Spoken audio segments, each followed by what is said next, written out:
Ribala, Riba Sherebo, Rebaba. Tu es le Dieu de la création.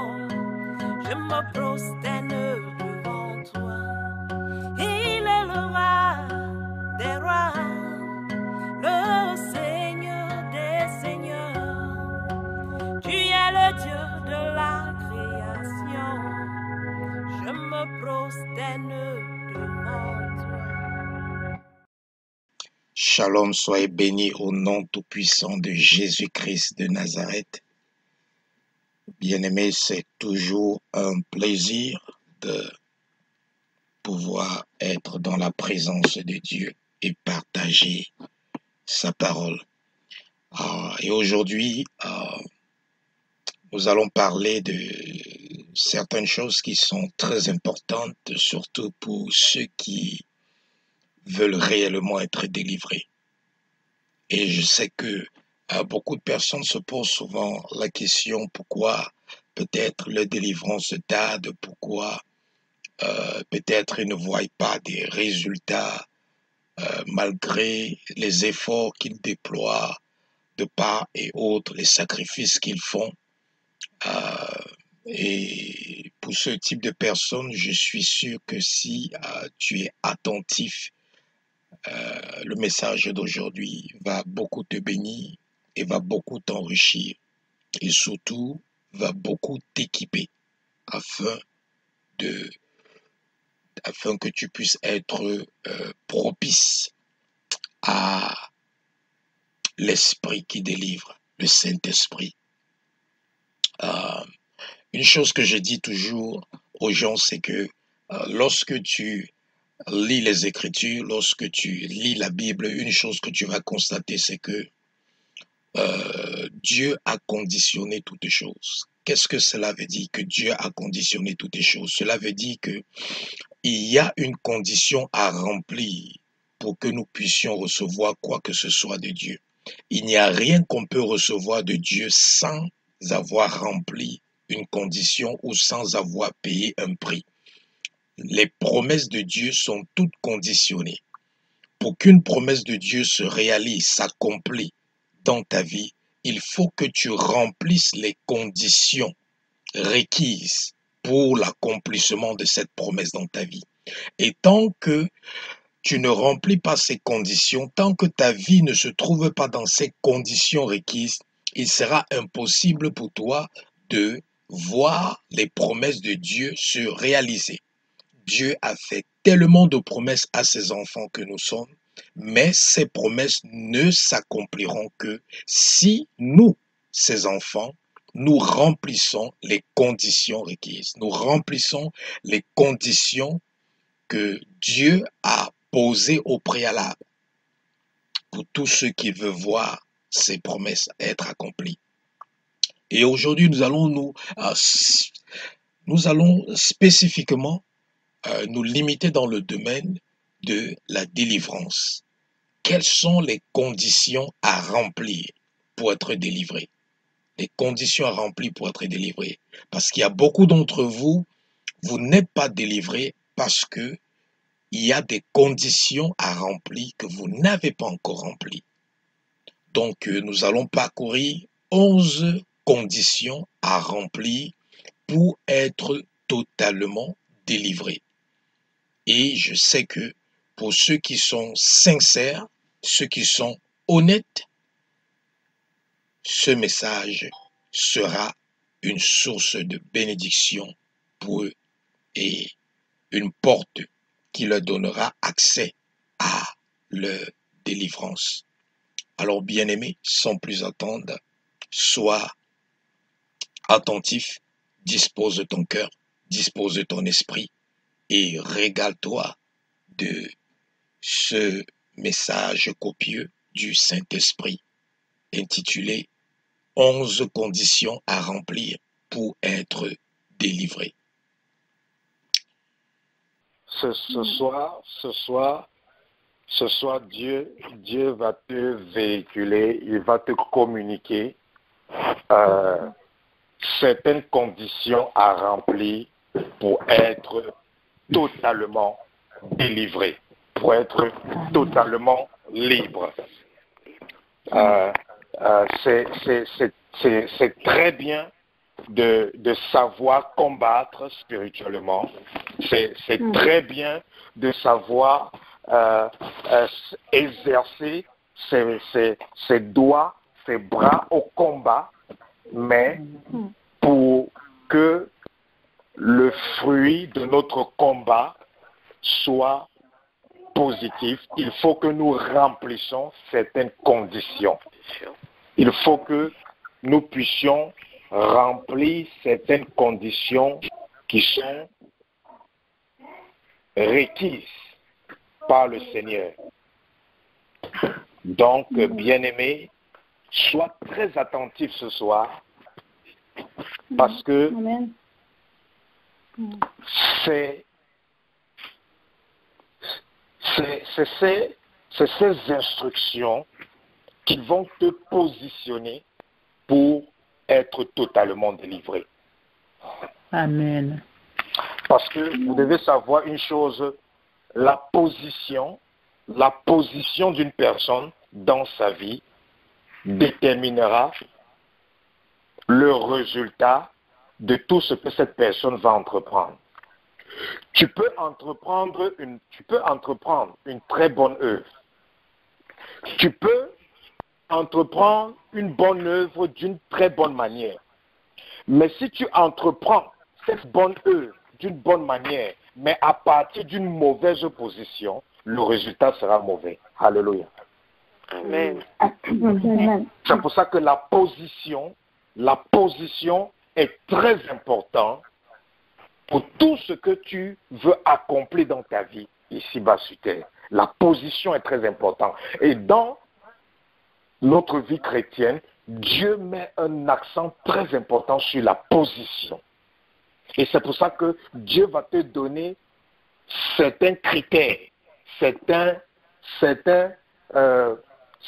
principes qui vont te permettre de te positionner afin de pouvoir être libéré totalement et afin de pouvoir préserver ton salut.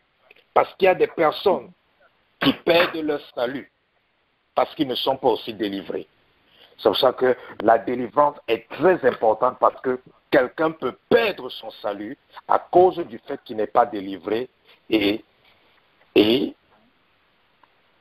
ce ne sera pas quelque chose de bien. Donc, bien-aimé, sois très attentif ce soir. Sois très attentif ce soir. Amen. Sois très attentif ce soir. Numéro 1, la condition première pour être délivré, pour être positionné pour sa délivrance, la condition première, c'est que tu dois être né de nouveau. Amen.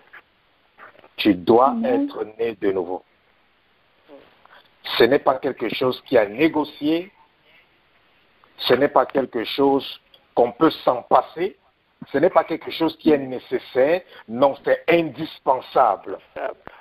Pour être délivré, il faut être né de nouveau. Il faut être né de nouveau. Pourquoi? Parce que la Bible nous dit dans Actes, chapitre 2, verset 38, que Pierre, après avoir annoncé l'évangile au peuple, le peuple a dit à Pierre, que devons-nous faire?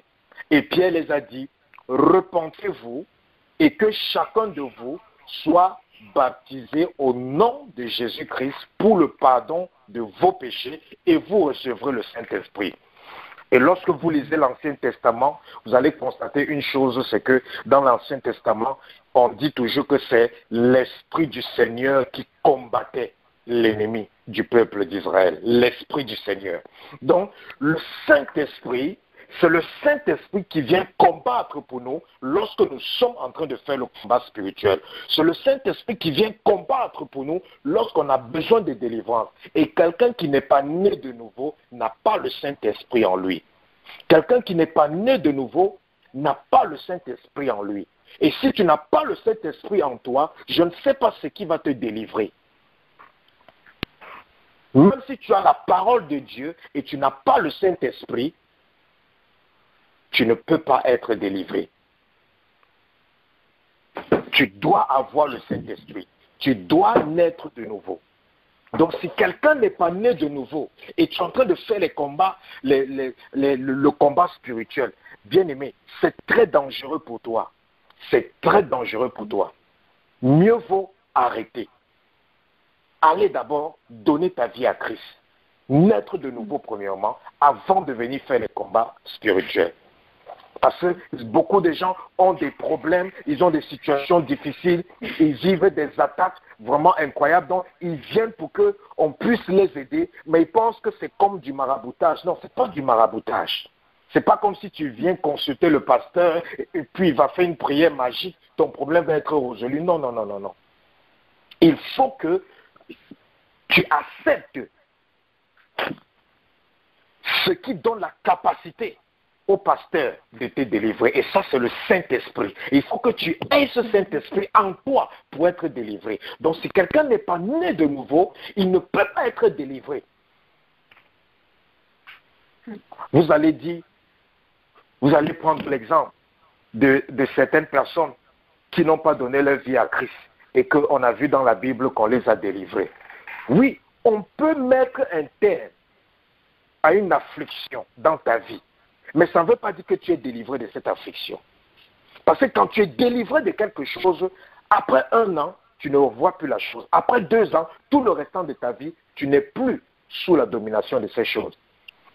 Mais il y a des personnes qui n'ont pas donné leur vie à Christ. Et lorsqu'ils viennent dans un programme où peut-être il y a l'onction de Dieu va leur libérer de l'affliction. Mais ces gens ne sont pas délivrés. Ils ne sont pas délivrés. Peut-être, ces personnes peuvent avoir peut-être des maux de tête. Ces personnes peuvent avoir peut-être, bien aimé, si tu es dans un endroit où il y a des bruits, appuie sur la touche silencieuse. Si on cause, on bavarde autour de toi, appuie sur la touche silencieuse. Donc, ces personnes qui n'ont pas donné leur vie à Christ, ils peuvent être peut-être malades, ils viennent quelque part où il y a la puissance de Dieu et l'onction de Dieu qui est là-bas leur guérit. Mais ce n'est pas parce que l'onction de Dieu les a guéris qu'ils sont délivrés de cette maladie. Parce que vous allez voir, quand ils vont rentrer dans leur voie, quelque temps après, la même maladie va recommencer. Donc, ne crois pas que parce que on prie, tu vois des changements dans ta vie, mais tu n'as pas encore réellement donné ta vie à Christ et tu penses que tu es délivré. Non, non, non, non. Ne vous y trompez pas. Parce que la Bible dit que ce qu'on aura sémé, on récoltera. Galates. Donc, pour être délivré, tu dois donner ta vie à Christ, afin que le Saint-Esprit vienne habiter en toi. Parce que c'est le Saint-Esprit qui habite en toi qui va combattre.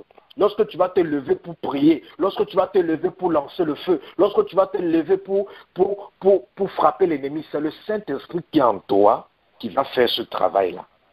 Donc, si tu n'es pas né de nouveau, tu ne peux pas avoir le Saint-Esprit. Numéro 2, tu dois être baptisé. Tu dois être baptisé. Il y a beaucoup de personnes qui ne sont pas baptisées.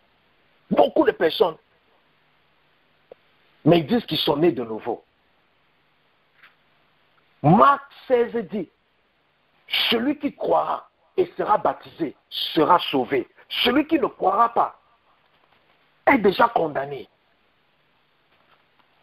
Voici Pierre qui dit dans Actes, verset 2, dans Acte 2, chapitre 2, verset 38, Pierre dit, repentez-vous et que chacun de vous soit baptisé au nom de Jésus-Christ pour le pardon de vos péchés. Comment vas-tu obtenir le pardon de tes péchés sans le baptême? Alors que Pierre dit que baptisez-vous au nom de Jésus pour obtenir le pardon de vos péchés.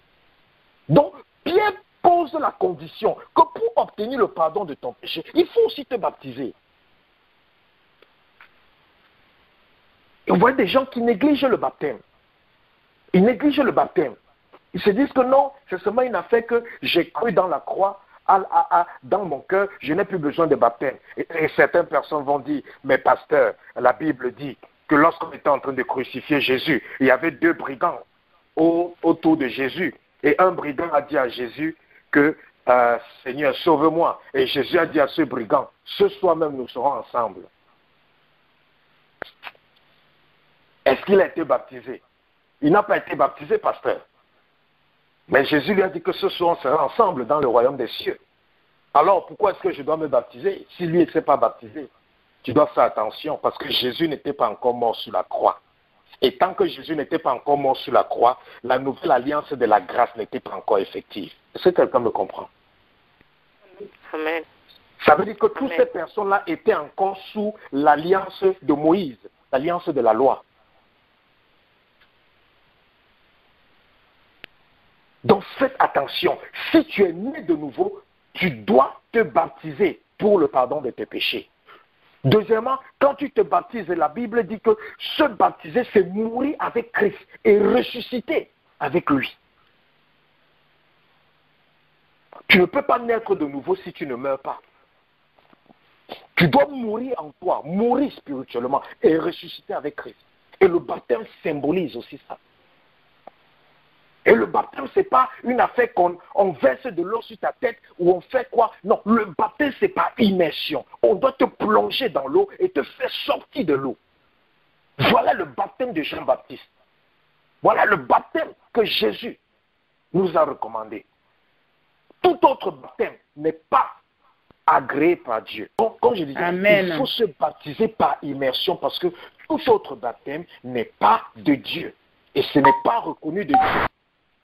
Si on t'a baptisé d'une autre manière que par immersion, alors ce n'est pas reconnu de Dieu. Deuxièmement, si on t'a baptisé même par immersion et que tu n'étais pas encore conscient, si tu n'avais pas encore un âge où tu pouvais discerner le bien et du mal, ça veut dire que aux yeux de Dieu, tu n'es pas encore baptisé. Parce que la Bible nous fait comprendre que le baptême, c'est un engagement d'une conscience libre.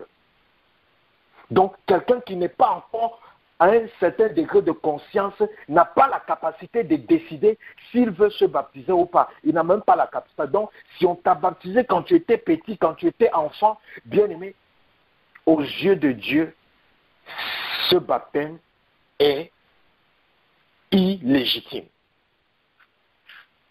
Ce baptême est illégitime. Donc le baptême doit se faire par immersion et ça doit être un engagement d'une conscience libre. Pas quelque chose qu'on te force à faire, mais quelque chose que tu as résolu de faire parce que le Saint-Esprit qui est en toi te pousse à le faire.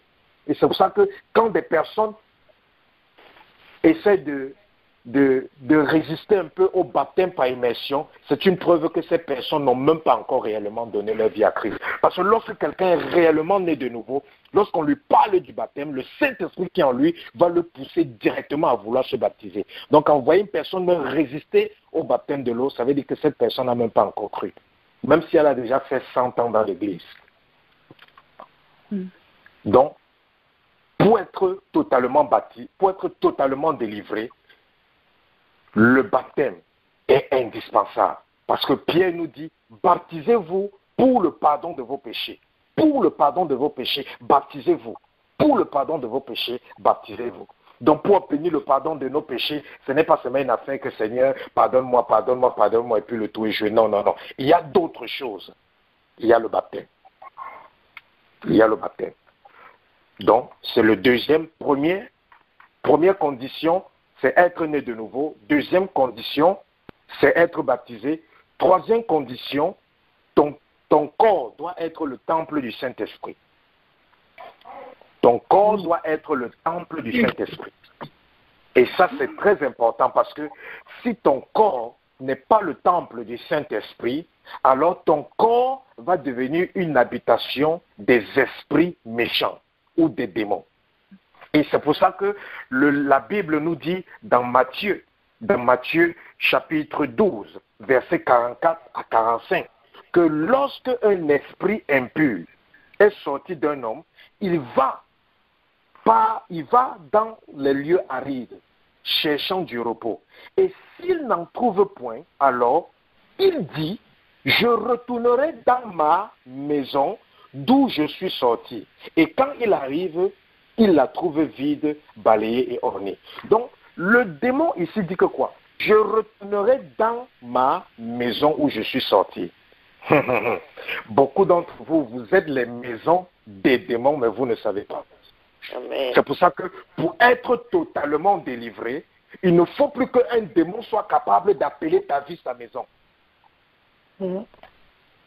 Et vous voyez, la Bible dit qu'on a chassé le démon du corps de la personne. Mais le démon continue à appeler la vie de la personne sa maison. Donc ça veut dire que quoi? Ça veut dire qu'on peut prier un démon qui te dérange, on chasse ce démon. Ce démon va sortir. Mais ce n'est pas parce que ce démon est sorti de ta vie que tu es délivré de ce démon, non.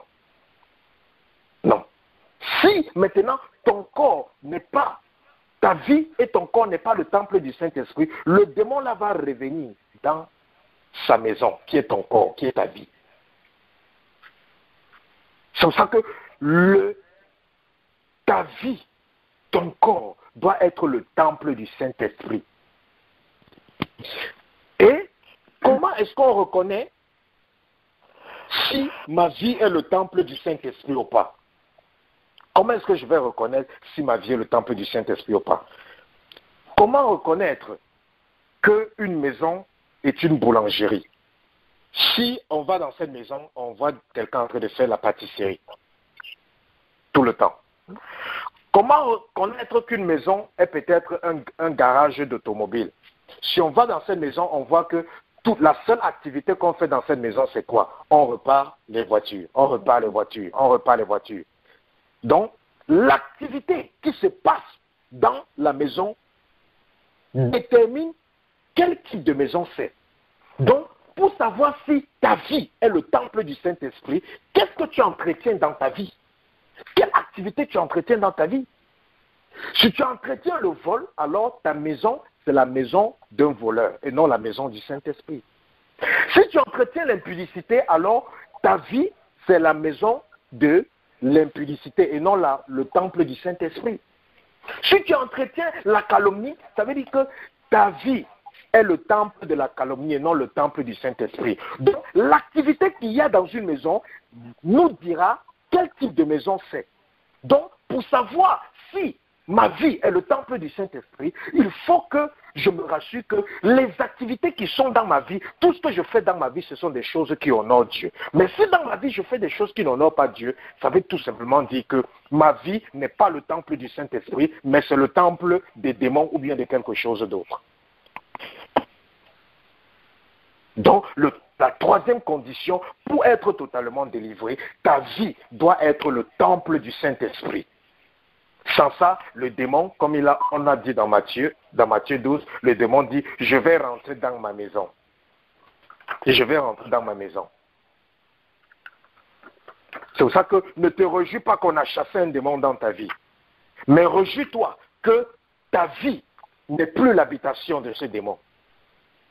Je le redis encore, ne te réjouis pas du fait qu'on chasse un démon dans ta vie, mais réjouis-toi du fait que ta vie n'est plus l'habitation de ce démon. Parce que n'importe qui peut prier pour toi, les démons sortent, mais ça ne veut pas dire que tu es délivré. Tant que ta vie est encore l'habitation de ces démons, tu n'es pas délivré. Et ça revient à la première condition qui disait que tu dois être né de nouveau. Il faut que le Saint-Esprit habite en toi. Parce que la Bible dit, si le démon revient et qu'il trouve que la maison est vide et ornée. Vide et ornée, ça veut dire que quoi? Lorsqu'une maison est vide, ça veut dire qu'il n'y a pas de propriétaire, il n'y a personne à l'intérieur. Ça veut dire que même le Saint-Esprit n'est pas là. Alléluia.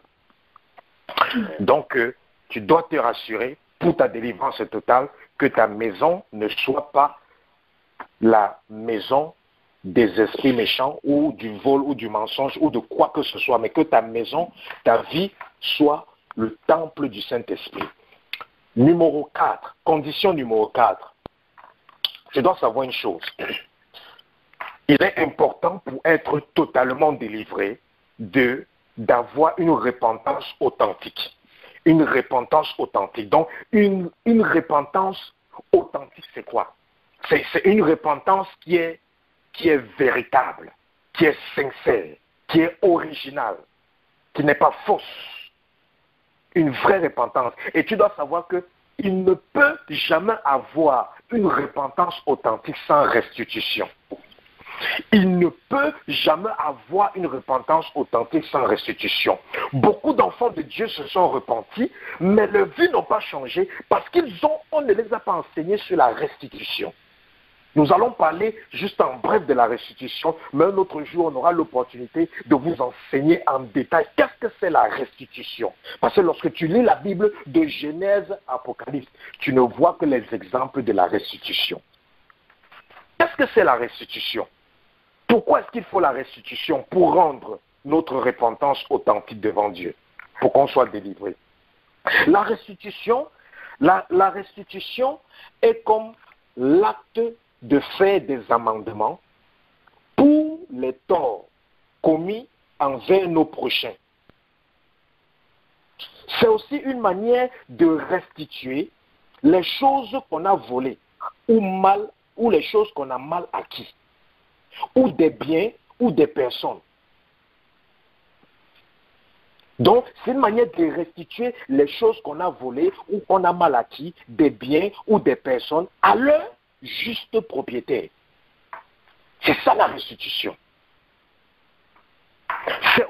La restitution, c'est aussi le fait de rembourser ses dettes. Rembourser ses dettes. Tu ne peux pas dire que tu t'es repenti de quelque chose alors que tu n'as pas remboursé les dettes. Non, tu dois rembourser les dettes. La restitution, c'est donner en retour où on a fraudé. Donner en retour où on a fraudé.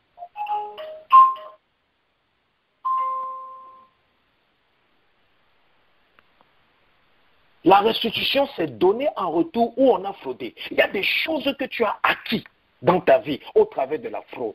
Tu dois restituer pour que ta délivrance, pour que ta repentance soit authentique. Parce que s'il n'y a pas de repentance authentique, Satan va se tenir sur le manque de la restitution pour dire à Dieu que Seigneur, tu ne peux pas libérer ton fils, tu ne peux pas libérer ta fille, parce qu'elle n'a pas encore restitué ceci.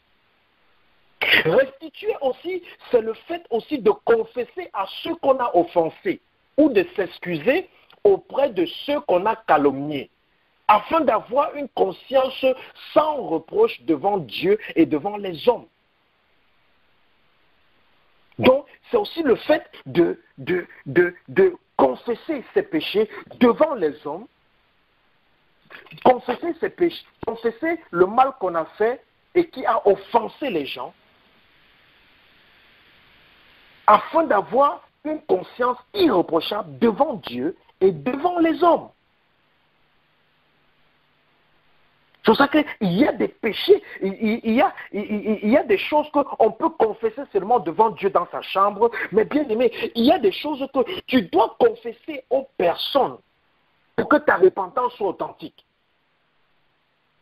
Les choses que tu as fait contre les gens par derrière, sans qu'ils ne sachent, et qui les a offensés, qui les a fait du mal, tu dois confesser ces choses-là devant ces personnes-là.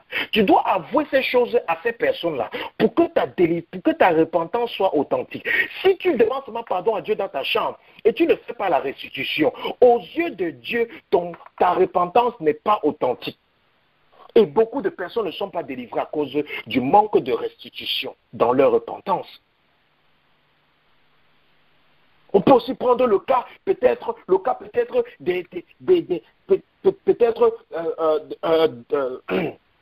d'un homme qui est marié et qui fait un enfant hors du mariage. Il cache à son épouse. Il va beau demander pardon à Dieu, mais tant qu'il n'avoue pas à son épouse ce qu'il a fait, qu'il a un enfant dehors, sa vie il ne sera jamais libéré. Même si on fait n'importe quelle délivrance, il ne sera jamais libéré. Même chose pour une femme. Même chose pour une femme qui a peut-être fait, qui a peut-être eu un enfant et peut-être son mari n'est pas le père véritable de l'enfant. Le père véritable de l'enfant est peut-être dehors, mais cache et fait croire à son mari que c'est lui le père de l'enfant. Une telle femme est sur le chemin de l'enfer. Elle est sur le chemin de l'enfer. Sa vie ne va jamais changer. Même si elle est servante de Dieu, même si elle a l'onction de ressusciter les morts, elle va périr misérablement. Et elle ira en enfer. Pourquoi? Parce qu'elle n'a pas restitué. Parce qu'il y a des choses que tu dois confesser devant les hommes. Vous voyez, il y a des fausses promesses. Beaucoup de gens ont fait des fausses promesses aux femmes. Beaucoup de femmes ont fait des fausses promesses aux hommes. Je vais te marier, après tu ne maries plus. Non, on va faire ceci, après tu ne fais plus. Les fausses promesses, c'est quelque chose que lorsque tu te repens d'une fausse promesse, tu dois aller vers la personne à qui tu as fait la fausse promesse pour la restitution. C'est-à-dire aller avouer devant la personne, demander pardon à la personne, et c'est tout. Si la personne te pardonne, gloire à Dieu. Si la personne ne te pardonne pas, gloire à Dieu, parce que c'est entre Dieu et la personne. Mais toi, tu dois faire ta part. Et ta part, c'est d'aller vers la personne, confesser et avouer le tort que tu as fait à cette personne. Vous voyez beaucoup de personnes qui ont fait des promesses à des hommes. Ok, je veux voyager, on va se marier, et puis la personne se bat pour toi, la personne t'attend. Après un jour, tu lui dis que oublie-moi.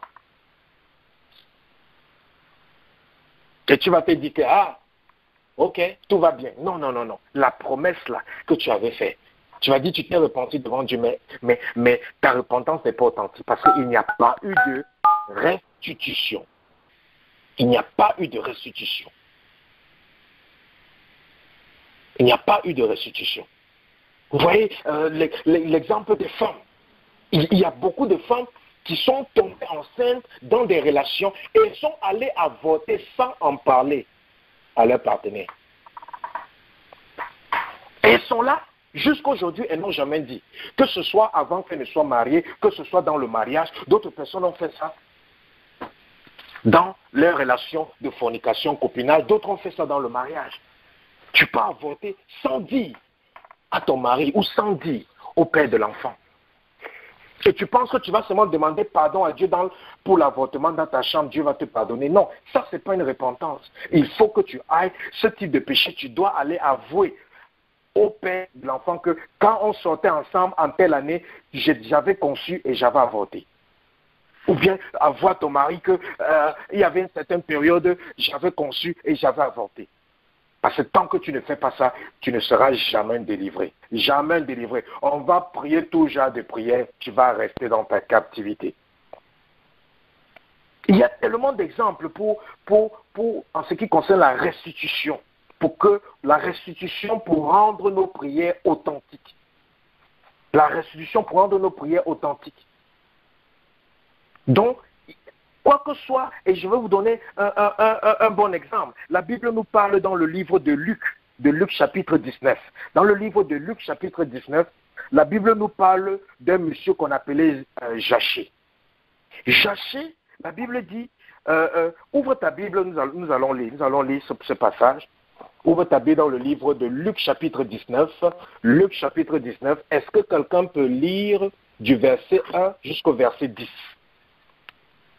Luc chapitre 19, du verset 1 jusqu'au verset 11. Quelqu'un pour nous lire, s'il vous plaît. Luc chapitre 19, verset 1 au verset 11. J'ai la parole au nom du Seigneur Jésus. Amen. Jésus est entré dans Jéricho et traversé la ville.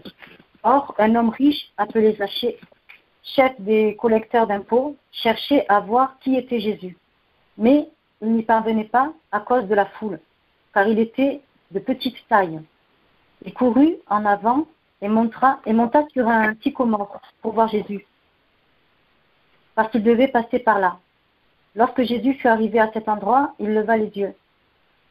Il le vit et il lui dit, « Zachée, dépêche-toi de descendre, car il faut que je m'arrête aujourd'hui chez toi. » Zachée s'empressa de descendre et l'accueillit avec joie. En voyant cela, il murmurait en disant, « Il est allé loger chez un homme pécheur. » Mais Zachée, se tenant devant le Seigneur, lui dit, « Seigneur, je donne aux pauvres la moitié de mes biens, et si j'ai causé du tort à quelqu'un, je lui rends le quadruple. » Alors Jésus a dit à son propos, « Le salut est entré aujourd'hui dans cette maison, parce que lui aussi est un fils d'Abraham. En effet, Amen. Le Fils de l'homme est venu chercher et sauver ceux qui étaient perdus. » Non, ce qui était perdu. Amen. Amen. Que Dieu vous bénisse. Donc, vous voyez, cet exemple est un très bon exemple. Vous voyez, Zachée est un fils d'Abraham. Zachée est un fils d'Abraham. Zachée était comme un chrétien d'aujourd'hui. Zachée cherchait Jésus. Il cherchait Dieu, comme toi aujourd'hui tu cherches Dieu. Mais Zachée ne savait pas qu'il n'avait pas encore reçu le salut. Pourquoi? Parce qu'il n'avait pas encore fait la restitution. Et dès que Zachée est devant Jésus, le Saint-Esprit convainc Zachée et fait comprendre à Zachée que ta repentance n'a pas été authentique parce que tu n'as pas restitué. Tu as volé certaines personnes, tu dois les remettre. Tu as abusé de certaines personnes, tu dois rembourser. Et Zachée dit, maintenant, je vais donner 4 fois plus à ceux que j'ai exploités et je vais donner la moitié, en dehors de ça, je vais donner la moitié de mes biens aux pauvres. Vous imaginez? Et il dit qu'il va donner la moitié de ses biens qu'il a bien acquis.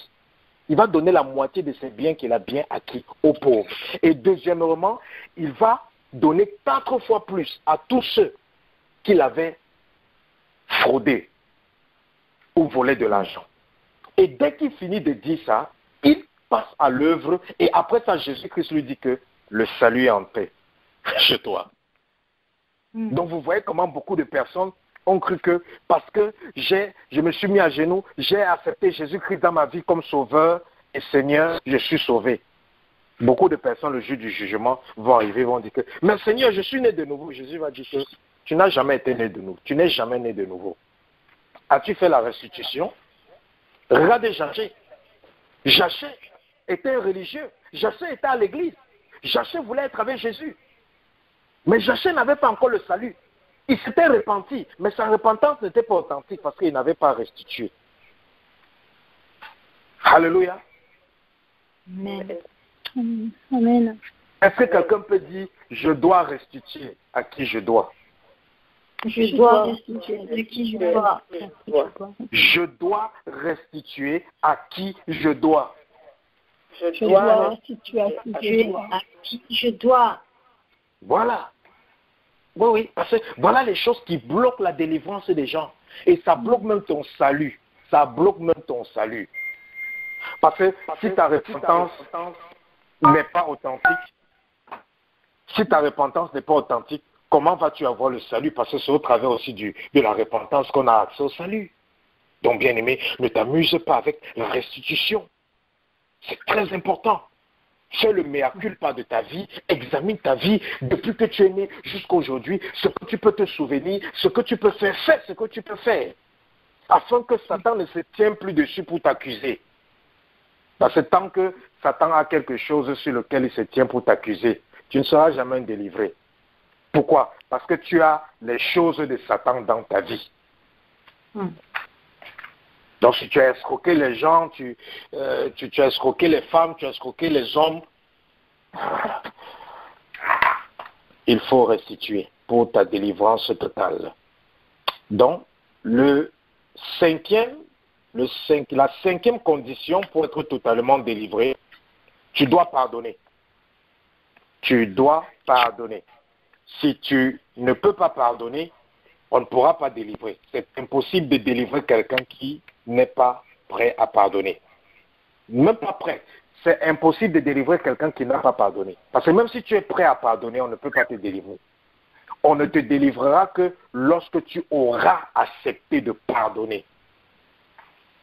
Et c'est pour ça que la Bible nous dit, Jésus-Christ a dit dans Matthieu chapitre 6, versets 14 à 15, Jésus-Christ a dit, si vous pardonnez aux hommes leurs offenses, votre Père céleste vous pardonnera aussi. Mais si vous ne pardonnez pas aux hommes, votre Père ne vous pardonnera pas non plus vos offenses. Alléluia. Donc, bien aimé, je sais que peut-être on t'a fait des atrocités. Je sais que peut-être on t'a mené la vie difficile. On t'a fait des choses incroyables, insupportables. Accepte de pardonner pour être délivré et pour être sauvé. Car si tu ne pardonnes pas, toutes tes prières de miséricorde Dieu va boucher ses oreilles. Pourquoi? Parce que Dieu ne peut pas pardonner quelqu'un qui ne pardonne pas. Et ça, c'est Jésus-Christ qui le dit dans Matthieu 6, versets 14 à 15. Donc, la 5e condition pour être totalement délivré, bien-aimé, il faut pardonner. Voilà. 6e condition pour être totalement délivré, il ne faut plus vivre dans le péché. Il ne faut plus vivre dans le péché. Il ne faut plus vivre dans le péché. Il ne faut plus préméditer dans le péché. C'est vrai, un chrétien peut tomber dans le péché. Un chrétien peut tomber dans le péché. C'est ok, c'est normal. Il peut arriver qu'on tombe dans un péché. Mais on ne doit pas vivre dans le péché. Ça veut dire que je sais que je suis en train de pécher, je prémédite. Quand tu vis dans le péché, c'est comme si tu es comparable à une personne qui prémédite. Quelqu'un qui est en train de préméditer le péché. Je me lève, je m'en vais faire je me lève, je m'en vais commettre l'adultère. Je me lève, je m'en vais mentir. Je m'assois à la maison, je prépare mon mensonge. Le péché prémédité. Ça, c'est quelqu'un qui n'est pas tombé dans le péché. Ça, c'est quelqu'un qui vit dans le péché. Il prépare son péché. Il planifie son péché. Il arrange son péché. Parce que Dieu peut te délivrer sans que tu n'aies abandonné ton péché. Je le redis encore. Dieu peut te délivrer sans que tu n'aies abandonné ton péché. Mais après avoir été délivré, pour maintenir ta délivrance, il faudra que tu abandonnes ton péché. Si tu ne l'abandonnes pas, tu vas perdre cette délivrance que tu as obtenue. Est-ce que quelqu'un peut lire très vite Jean chapitre 5, versets 1 à 14. Jean chapitre 5, versets 1 à 14. Un très bon exemple du péché et de la délivrance. Jean chapitre 5, versets 1 à 14. Allons-y vite, bien-aimés, pour gagner en temps. Libre 8 secondes. Oui. Si la parole au nom du Seigneur Jésus. Jean Amen. chapitre 5, verset 14. Non, verset 1 à 14. 1 à 14. Après cela, il y eut une fête juive et Jésus monta à Jérusalem. Or, à Jérusalem, près de la porte des brebis, il y a une piscine qui s'appelle en hébreu Bethesda, et qui a 5 portiques. Sous ces portiques, un grand nombre de malades étaient couchés, des aveugles, des boiteux, des paralysés. Ils attendaient le mouvement de l'eau, car un ange descendait de temps en temps dans la piscine et agitait l'eau. Et le premier qui descendait dans l'eau, après qu'elle avait été agitée, était guéri, quelle que soit sa maladie. Là se trouvait un homme infirme, depuis 38 ans. Jésus le vit couché, et sachant qu'il était malade depuis longtemps, il lui dit « Veux-tu être guéri ?»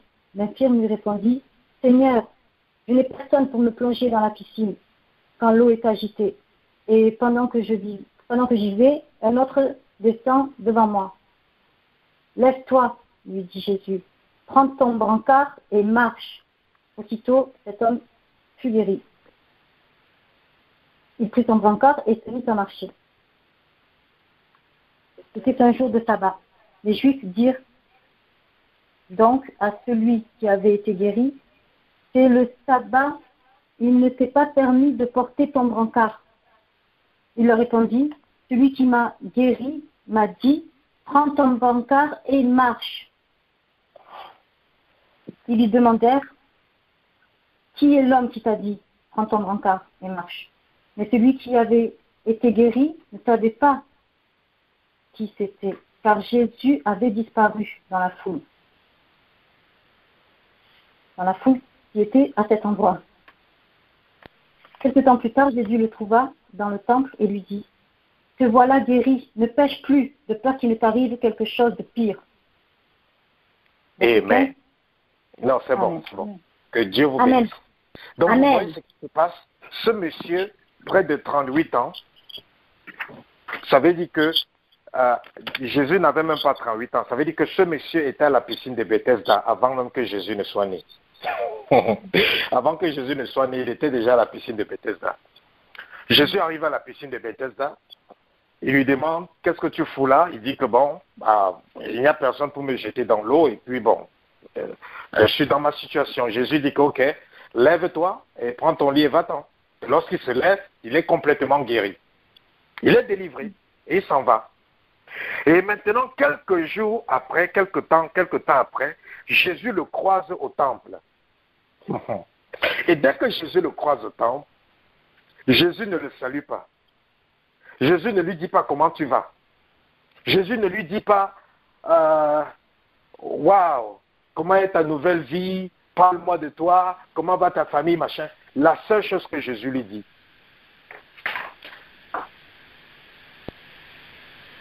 voici, tu as été guéri.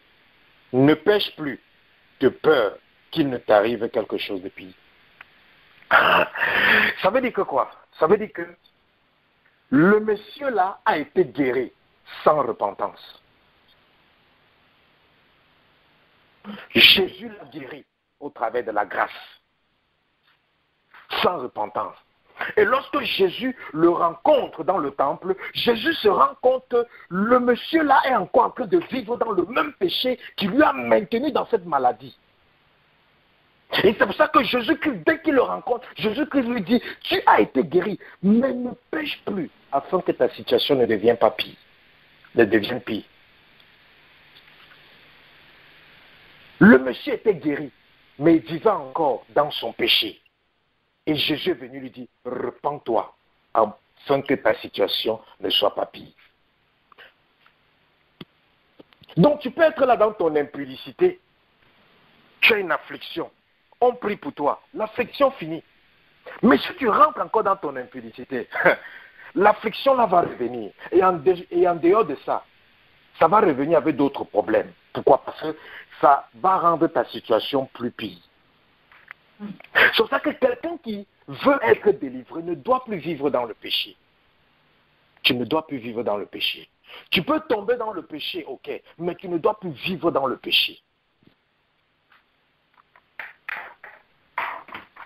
Si tu vis dans le péché, bien aimé, ta situation deviendra plus pire.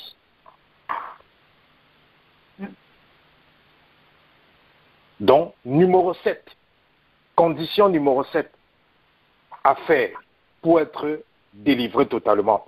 Le dépouillement et la séparation. Le dépouillement et la séparation. Le dépouillement et la séparation. Voilà un domaine qui maintient aussi beaucoup d'enfants, qui empêche beaucoup d'enfants de Dieu d'être délivrés.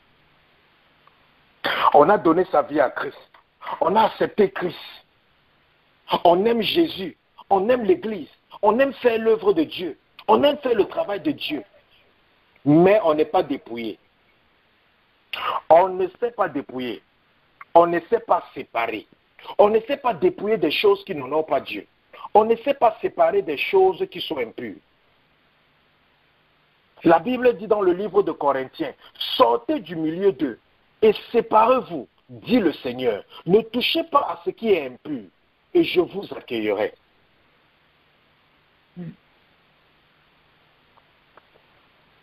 Sortez du milieu d'eux. C'est ce que Jésus dit. Sortez du milieu d'eux. C'est dans 2 Corinthiens, chapitre 6, verset 17. 2 Corinthiens, chapitre 6, verset 17. Jésus dit, le Seigneur dit, sortez du milieu d'eux, séparez-vous. Premièrement, sors. Deuxièmement, sépare-toi. Troisièmement, ne touche plus à ce qui est impur et je vous accueillerai. Ça veut dire qu'il faut remplir toutes ces conditions avant que Jésus t'accueille. C'est pour ça qu'il faut faire attention avec ce passage que les gens disent, comme un polygame a dit la Bible dit que Dieu a dit que venez à moi tel que vous êtes. Donc, je n'ai pas besoin de me séparer de toutes les femmes avec qui je suis marié. Donc Dieu a dit, venez à moi tel que vous êtes donc. Je dois venir dans le Seigneur, dans la foi chrétienne, avec toutes ces femmes-là. Et on reste toujours mariés dans la foi chrétienne. Faites attention. Faites attention. C'est vrai, Dieu dit qu'on doit venir à lui tel que nous sommes. Mais faites attention. Le même Dieu nous dit ici dans 2 Corinthiens chapitre 6, verset 17. Séparez-vous. Sortez du milieu d'eux.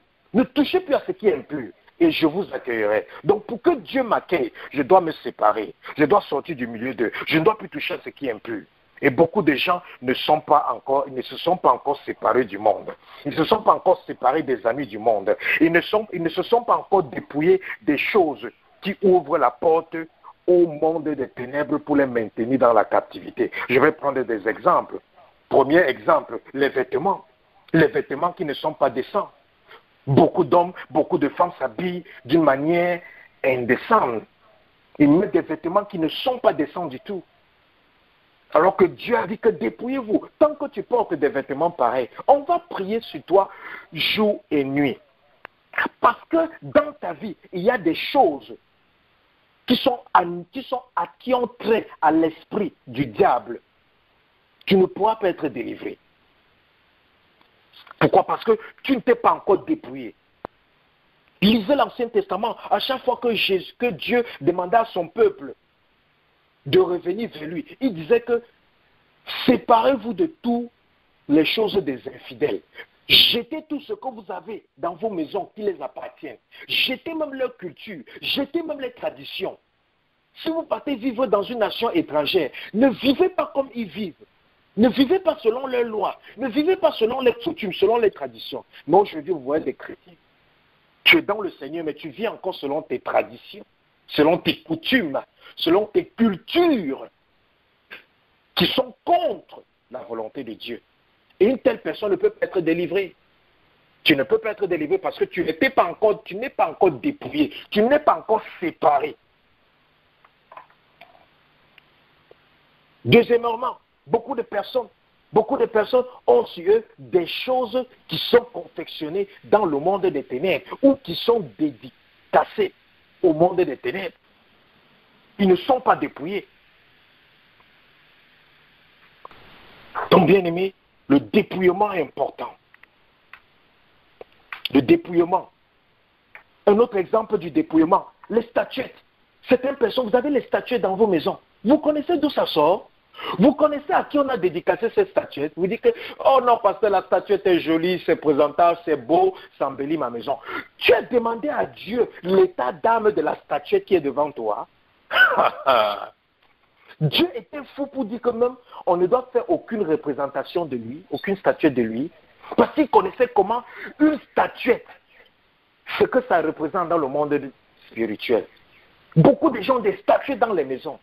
Tant que tu ne jettes pas ces choses-là, on va prier pour toi, mais l'ennemi aura le droit, les gars, de rester dans ta maison. Pourquoi? Parce qu'il y a quelque chose qui l'appartient. Satan ne va jamais lâcher ta vie tant que tu as encore dans ta vie les choses qui l'appartiennent. Et c'est pour ça que la Bible dit que Satan n'a rien à voir avec Dieu, parce qu'en Dieu, il n'y a rien de Satan. Mais si en toi, il y a quelque chose de Satan, Satan sera toujours dans ta vie. Il y a les gens qui ont des statuettes sataniques. Il y a d'autres personnes qui ont des fétiches, encore à la maison. D'autres personnes qui ont des tableaux. Oh, les jolis tableaux pour mettre au mur. Tu ne connais pas d'où vient ce tableau-là. Il faut prier pour que Dieu te montre l'état d'âme de chaque tableau qui est dans ta maison. Ce sont des portes ouvertes. Tant que c'est dans ta maison, il n'y aura pas de délivrance. Il y a certaines personnes que pour les délivrer, tu dois seulement leur dire, ce tableau-là, enlève ça. Dès qu'il enlève ça dans sa maison, c'est fini. Toutes ses activités commencent à prospérer.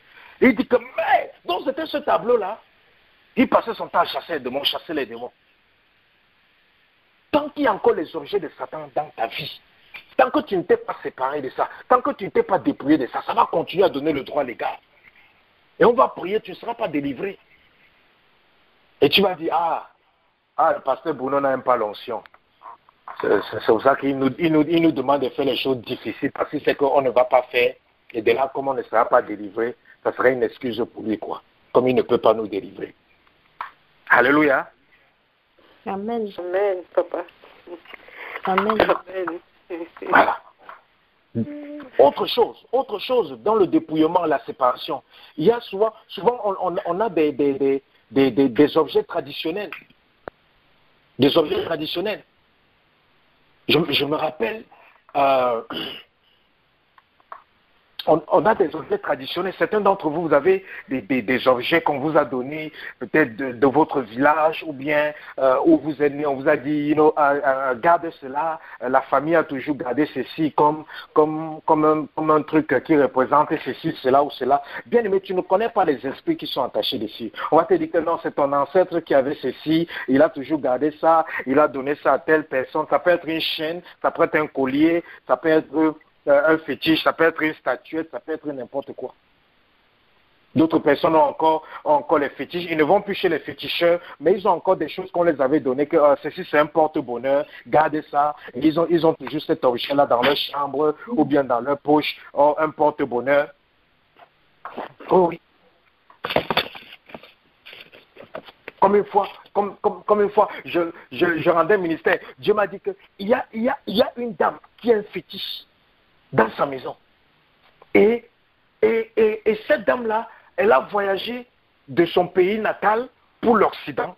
Et depuis qu'elle a voyagé, elle a ce fétiche-là jusqu'à aujourd'hui. Et elle n'a jamais parlé de ce fétiche à qui que ce soit, même à ses enfants. Et si elle ne se dénonce pas, elle va mourir. Et j'ai dit exactement comme Dieu avait dit comme ça. Si elle ne se dénonce pas, elle va mourir. La dame, je me dis, pasteur, c'est de moi qu'il s'agit. Et la dame là, c'était la même dame. Quand je faisais sa cuidance, qui m'a dit, elle n'est jamais allée chez un féticheur. Elle n'a jamais utilisé les fétiches. Comment vous allez délivrer quelqu'un comme ça? C'est quand Dieu lâche le jugement qu'elle vient maintenant confesser.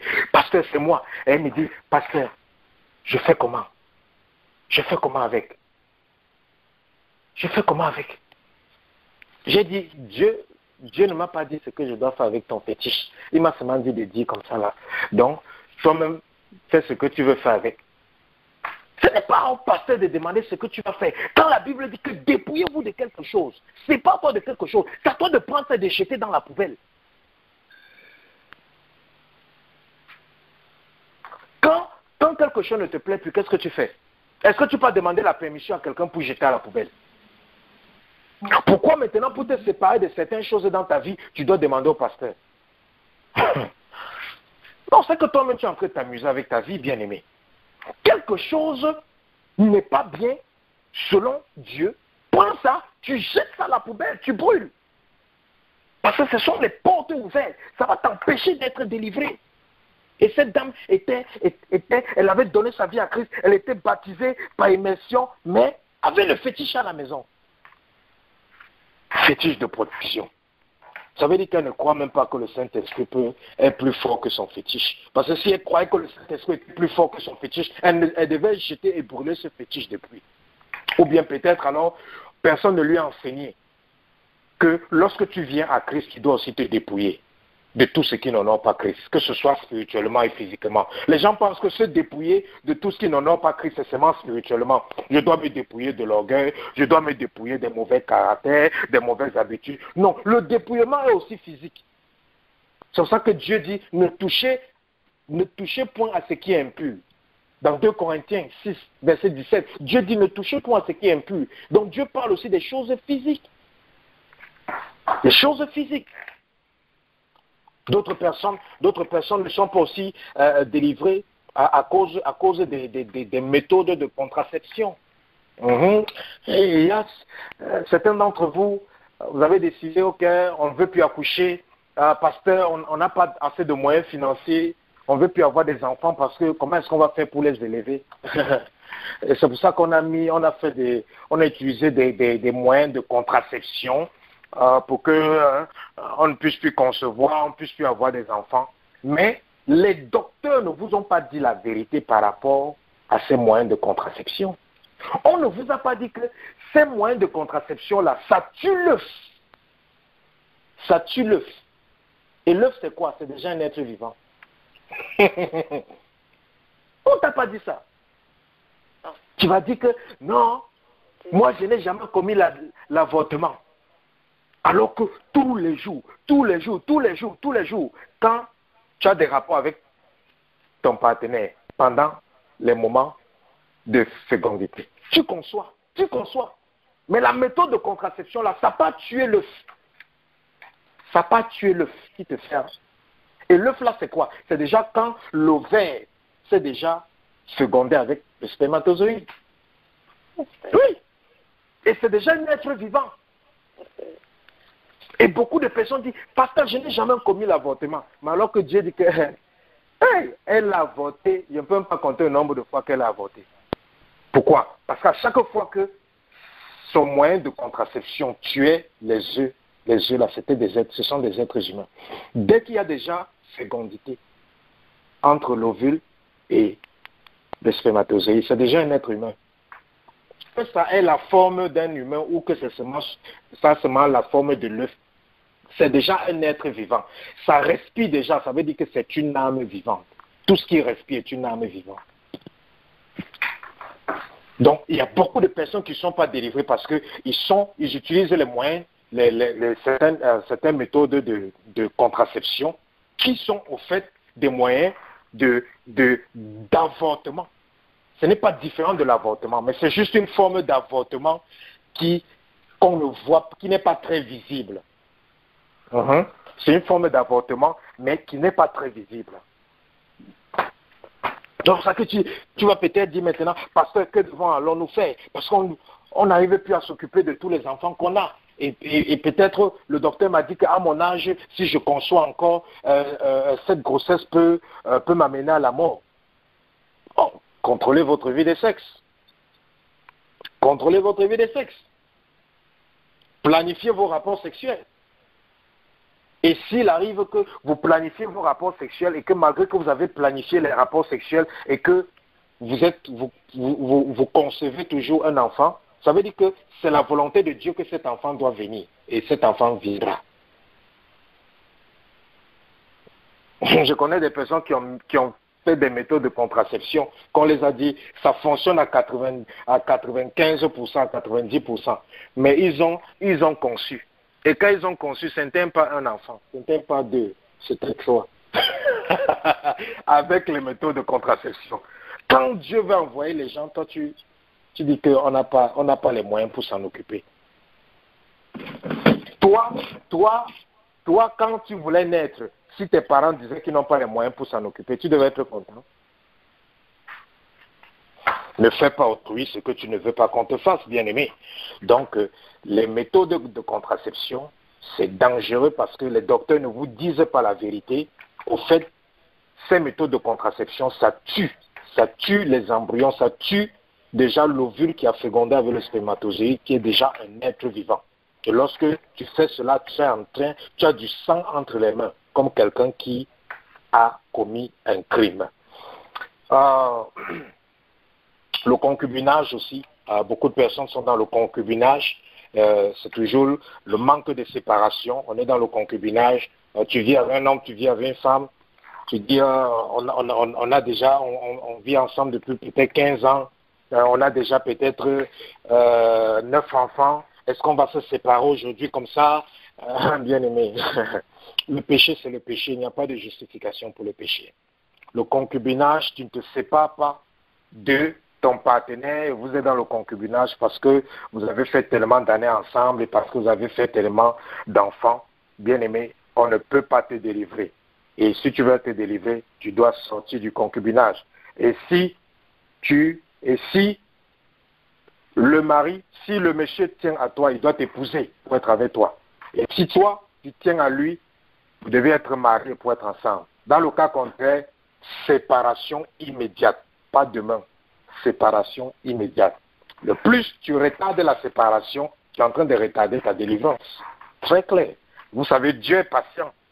Tant que Abraham et Sarah avaient d'autres options, Dieu a retardé Isaac. Dieu a retardé Isaac. Jusqu'au jour où Abraham et Sarah ont dit que, ok, nous n'avons plus d'options. On compte sur toi. Dieu a dit que, ok, maintenant vous aurez Isaac. Donc Dieu, il est patient. Tu retardes la séparation, Dieu va aussi retarder ta délivrance, tu retardes le dépouillement, Dieu va aussi retarder le dépouillement.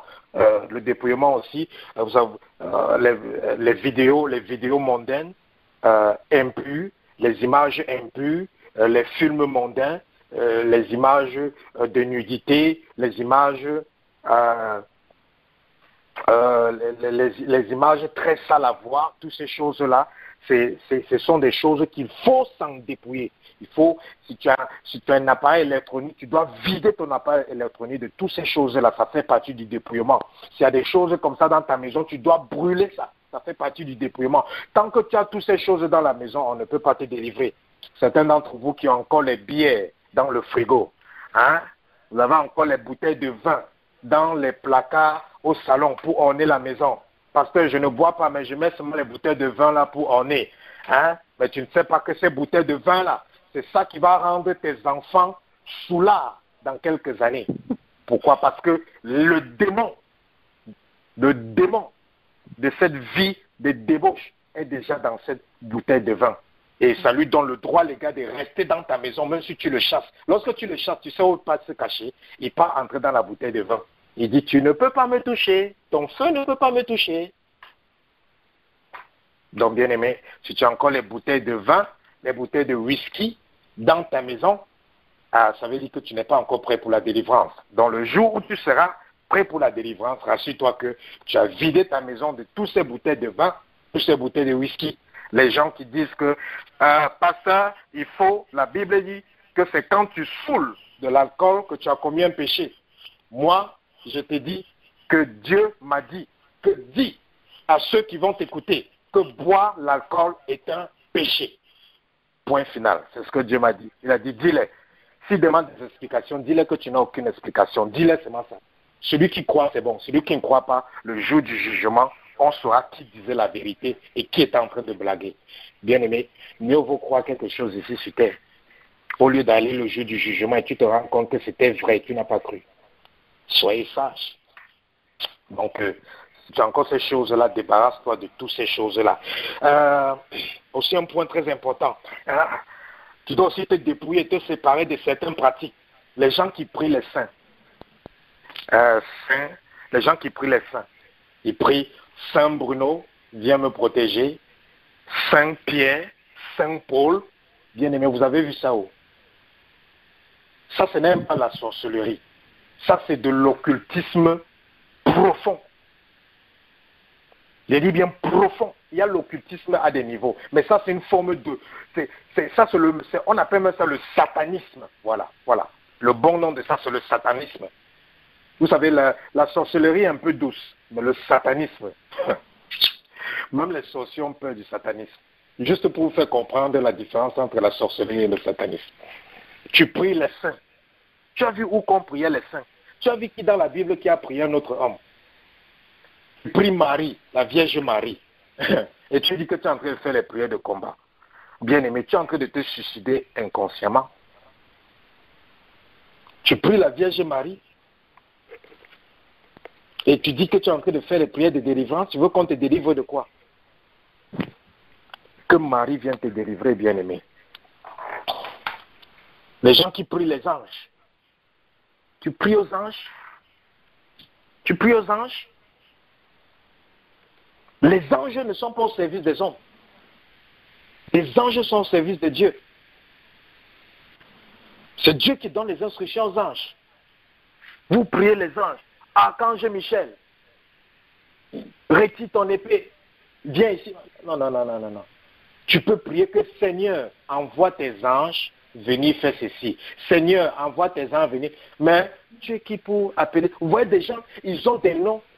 J'ai vu des choses incroyables. Des gens qui ont les noms. Ils peuvent te citer les noms des différents anges. Ils disent, cet ange-ci, c'est ange de ceci, ange de ceci, ange de ceci. Quand tu as ce type de problème, tu invoques cet ange. Ils ont ça dans les livres, dans les chutes. Ils disent que, mais ça c'est quoi? Du satanisme. L'initiation inconsciente. Un satanisme endurci. Ne prie jamais ce type de prière. Tu pries aux anges, tu pries le nom des saints. Non. Ne prie jamais le nom des saints. Saint Pierre, Saint machin. Dans la Bible, tu as vu Saint Pierre. Tu as vu Saint Élie, tu as vu Saint Moïse, tu as vu Saint Abraham. Alors pourquoi tu pries les saints? Donc ne prie pas ces choses. C'est un moyen de Satan pour vous initier dans le satanisme inconsciemment. Et beaucoup de personnes ont été initiées inconsciemment dans le satanisme en faisant ce type de prière. Et est-ce que quelqu'un peut lire très vite 1 Timothée chapitre 2 verset 5?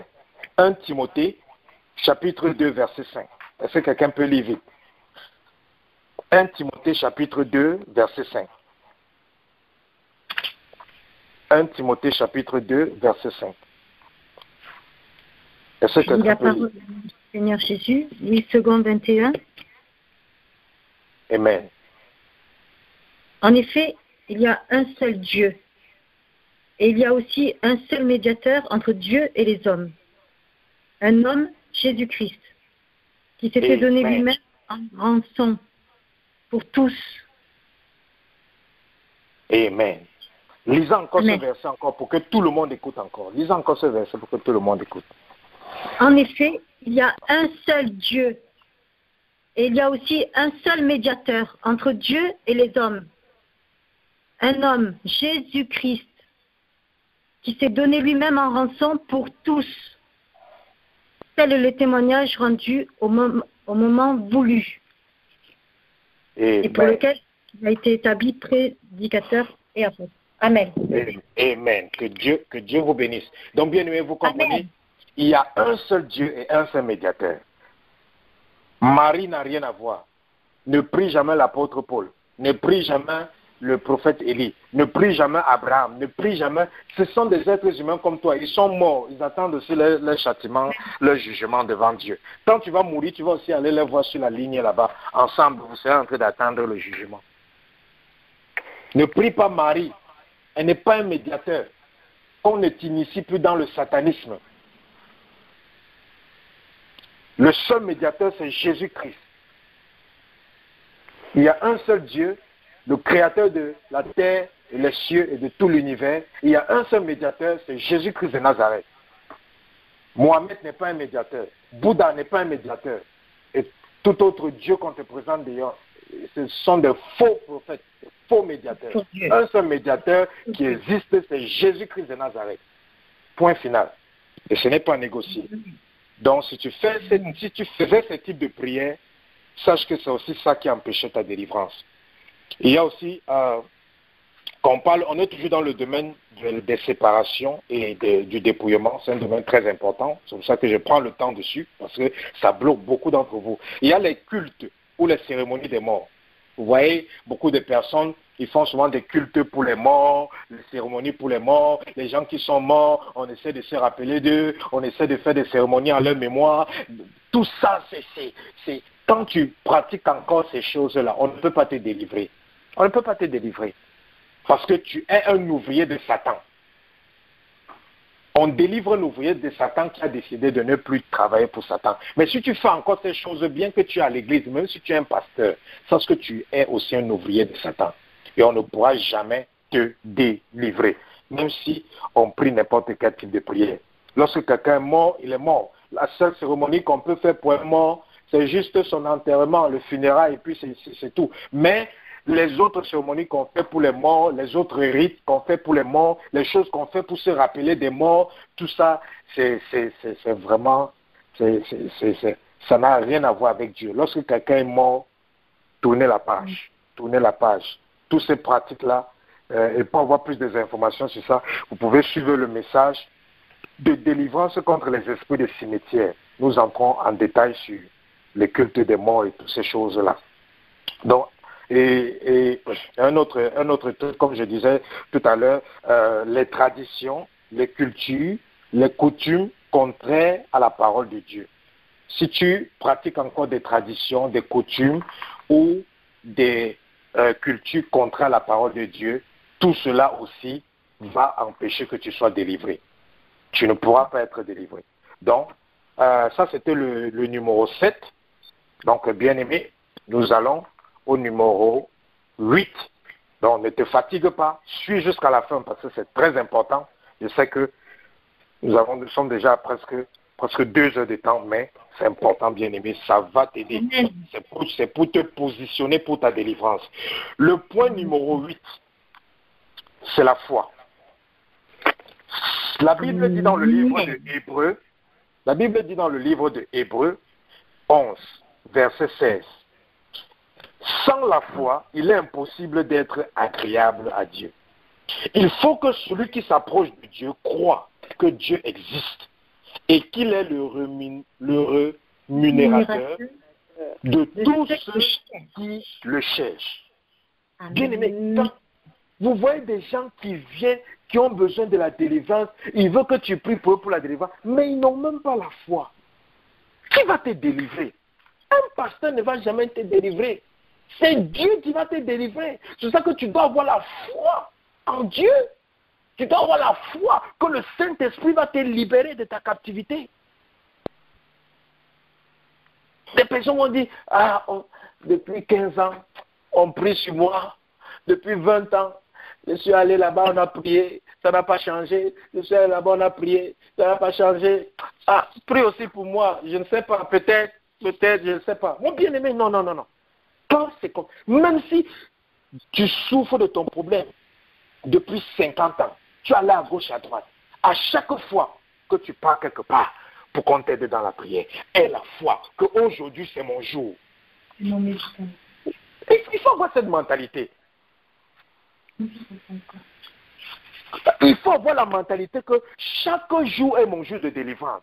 Lorsque tu te réveilles le matin, tu dois dire, quand tu étis ton corps, tu dois dire, Seigneur, je te rends grâce parce qu'aujourd'hui, c'est le jour de ma délivrance totale. Toute la journée peut passer et tu n'es pas totalement délivré. Le lendemain matin, lève-toi, tu confesses la même chose. Il faut avoir la foi. Parce que la Bible dit que la foi, c'est la ferme assurance. Avoir une ferme assurance. Des choses que tu ne vois pas. Une ferme assurance des choses qui n'existent pas. Donc n'attends pas, quand tu vas voir avant de croire, ne sois pas Thomas. Ne sois pas Thomas. La foi de Thomas, c'est une foi dangereuse. Ça peut te trouver dans le cercueil. Thomas a eu la grâce qu'il a pu voir. Mais d'autres personnes peuvent dire que je vais voir avant de croire. Et il se retrouve dans le cercueil. C'est là-bas que Dieu peut le montrer. Mais c'est déjà fini.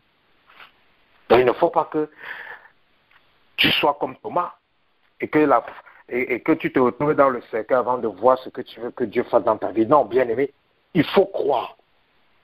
Vis chaque jour comme ton jour de libération, comme ton jour de gloire, comme ton jour de délivrance. Même si tout ne se passe pas comme tu veux tout au long de la journée, le lendemain matin, lorsque tu te réveilles, prophétise et dis que aujourd'hui c'est mon jour de libération, c'est mon jour de bénédiction. Aujourd'hui c'est le jour où je vais trouver ma fiancée. Aujourd'hui c'est le jour où je vais trouver l'homme de ma vie. Même si la journée passe, tu ne le trouves pas. Le lendemain matin, tu te relèves, tu dis la même chose. Aujourd'hui, c'est le jour où je serai en santé. Aujourd'hui, c'est le jour où je vais trouver le travail. Aujourd'hui, c'est le jour où je vais rencontrer mes connexions divines. Aujourd'hui, c'est le jour où ma captivité va finir. Cette nuit, c'est la nuit où les puissances des maris et des femmes de nuit qui venaient me déranger vont cesser de me déranger. Et la foi, et la foi sans voix.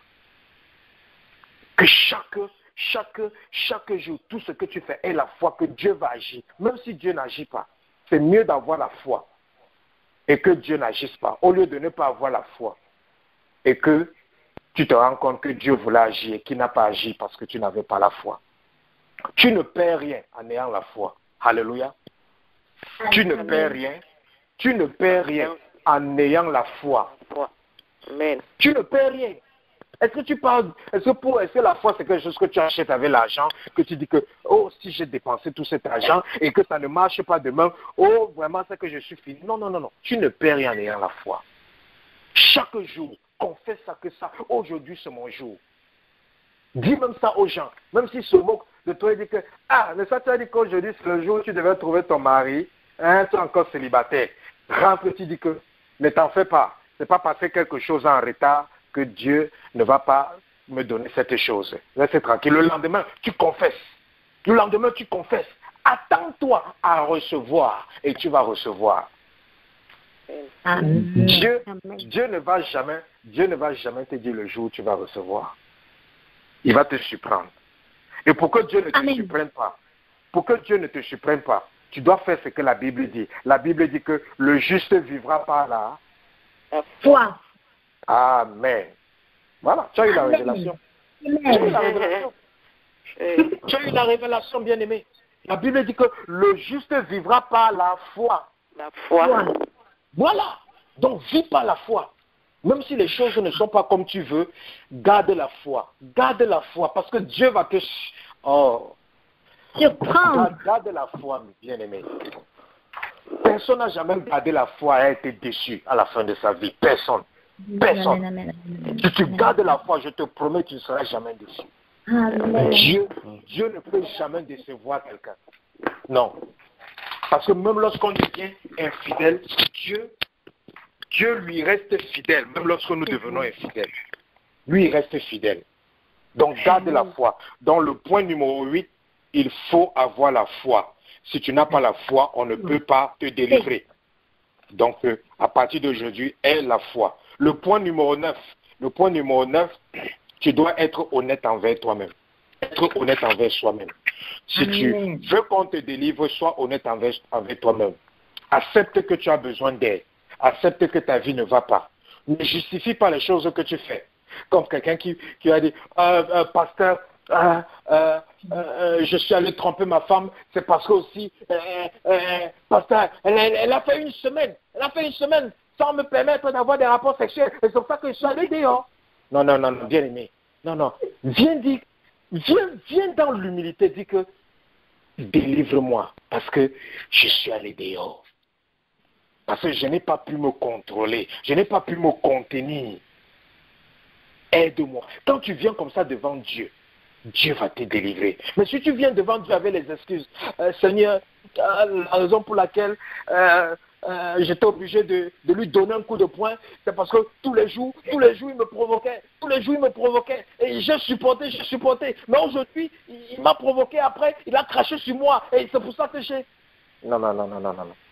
Dis seulement, Seigneur, donne-moi le fruit de l'esprit qu'on appelle la tempérance, la maîtrise de soi, afin que lorsque quelqu'un viendra encore cracher sur moi, je puisse lui dire que Dieu te bénisse. Amen. Donc, sois honnête envers toi. Ne justifie pas ton péché. Ne justifie pas que tout le temps, pasteur, je tombe dans l'impudicité. C'est parce que les filles me courent trop après, pasteur. C'est parce que les hommes me courent trop après. Je suis comme une dame avait dit, mon problème c'est que je suis trop belle. C'est ce qu'elle a dit. Que son problème c'est qu'elle est trop belle. Elle est trop belle. Ton problème, c'est que tu es trop belle. Bien aimé, lorsque tu as un problème, dis que j'ai besoin d'aide. Ne justifie pas ton problème. Dis seulement que voici, ma vie est bloquée ici, là, j'ai besoin d'aide. Voici, je ne fais que me masturber, j'ai besoin d'aide. Ne dis pas que non, c'est que j'avais décidé de ne plus me masturber et après, mes yeux sont tombés sur une vidéo comme ça en ligne et puis bon, je n'ai pas pu me... Non. Parce que lorsque tu es délivré, même si tes yeux tombent sur quelque chose, tu vas résister. Donc, lorsque tu veux être délivré, sois honnête. Ne cache pas ce que tu es ou ce que tu fais. Ouvre-toi totalement. Dis ce que tu es. Dis ce que tu fais. Et c'est là que Dieu va t'aider. Ne justifie aucun péché. Ne dis pas que je suis allé voler parce que mes enfants mouraient de famine. Oh, je mourais de famine. C'est pour ça que je suis allé voler. Oh, je suis sorti avec cet homme parce que je n'avais pas d'argent pour payer mon loyer. On devait me mettre à la rue. Et c'est pour ça que je suis allé avoir des rapports sexuels avec cet homme pour qu'il me dépanne. Non. Ne justifie pas. Dis seulement, Seigneur, je suis tombé. Aide-moi. Relève-moi. C'est tout.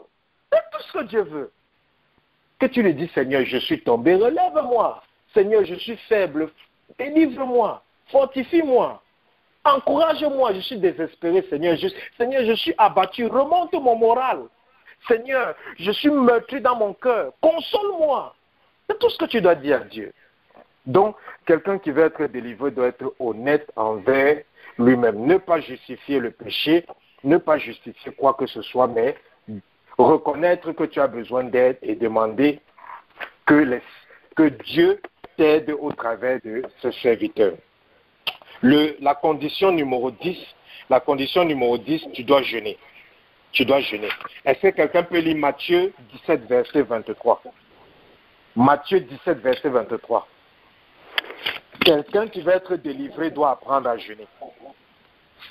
Un chrétien qui ne jeûne jamais. Non. Satan va faire de son corps sa maison. Matthieu 17, verset 21. Est-ce que quelqu'un peut lire? Je lis la parole au nom du Seigneur Jésus. Amen. Cependant, cette sorte de démon ne sort que par la prière et le jeûne. Voilà. Amen. Ce type de démon, ça veut dire qu'il y a des délivrances que même si l'homme de Dieu a l'onction comme Dieu, même si l'homme de Dieu a exactement le même degré d'onction que Dieu, il y a des démons qu'il ne pourra pas chasser tant qu'il n'y a pas eu un jeûne, tant qu'il n'y a pas eu de la prière. Donc, bien aimé, un enfant de Dieu doit jeûner. Si tu veux être totalement délivré, apprends à jeûner. Et n'attends pas seulement lorsque on va déclarer le jeûne à l'église. Non.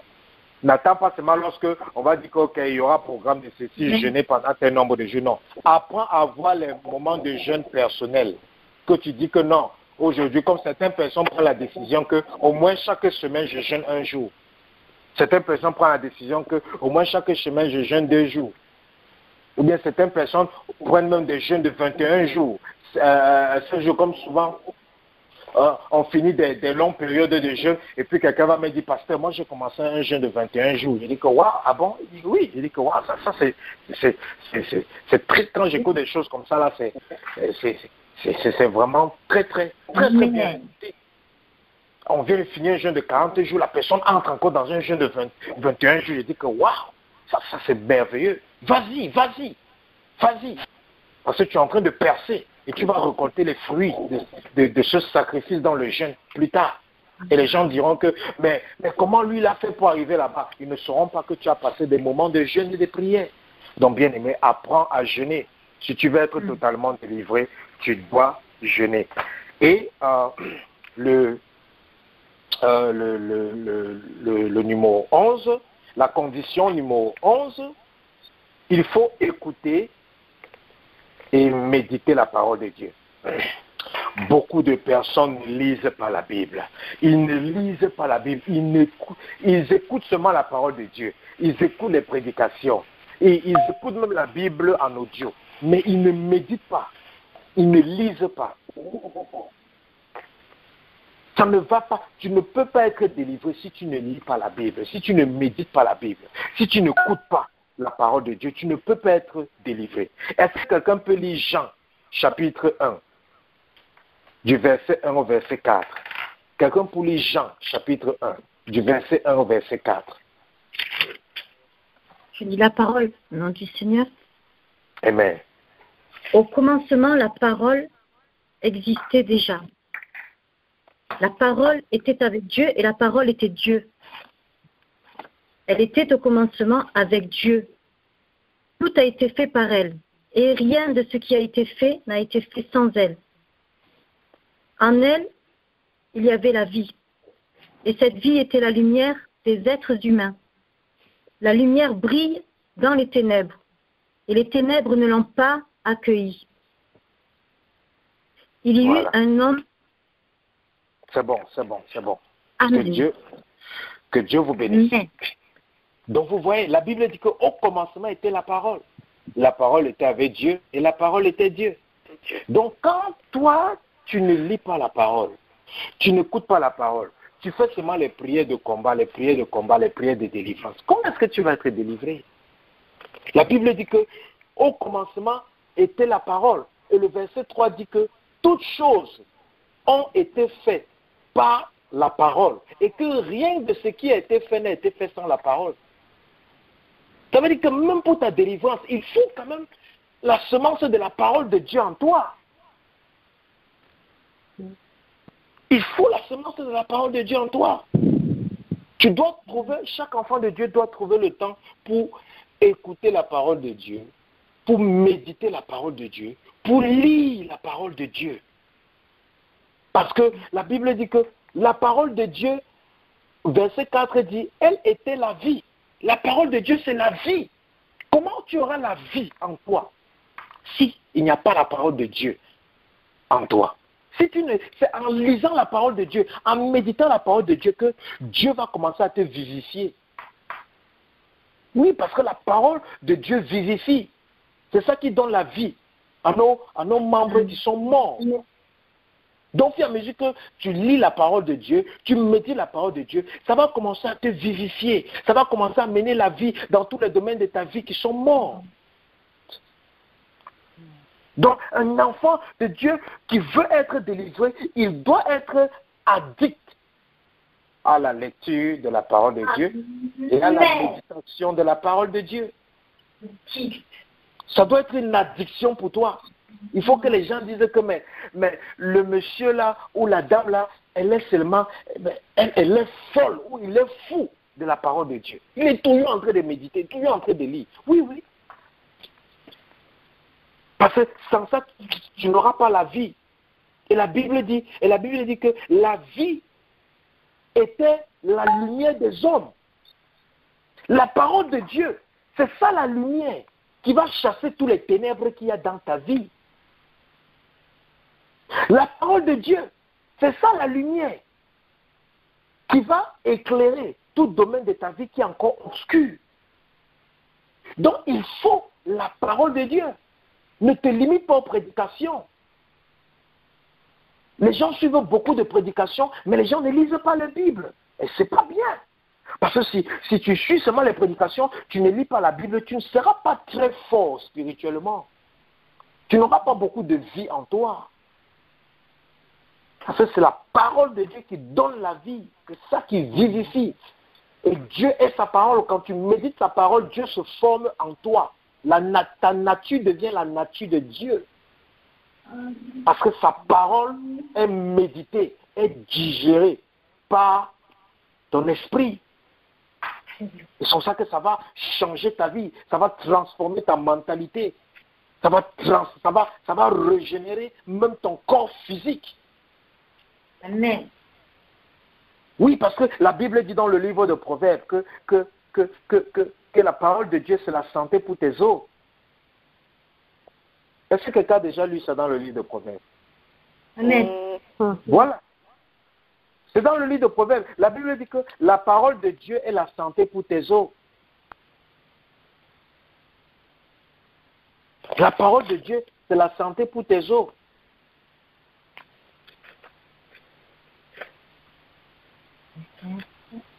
Nous allons lire ça avant de clôturer.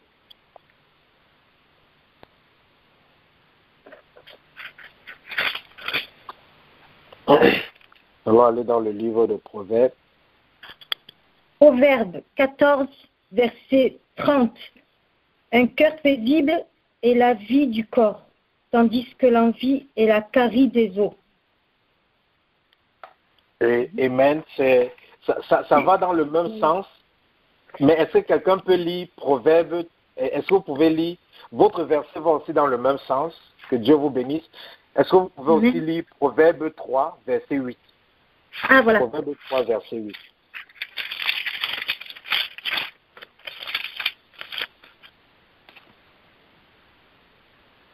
Cela apportera la guérison à ton corps et un rafraîchissement à tes os. Voilà. Est-ce qu'on peut lire à partir du verset 7?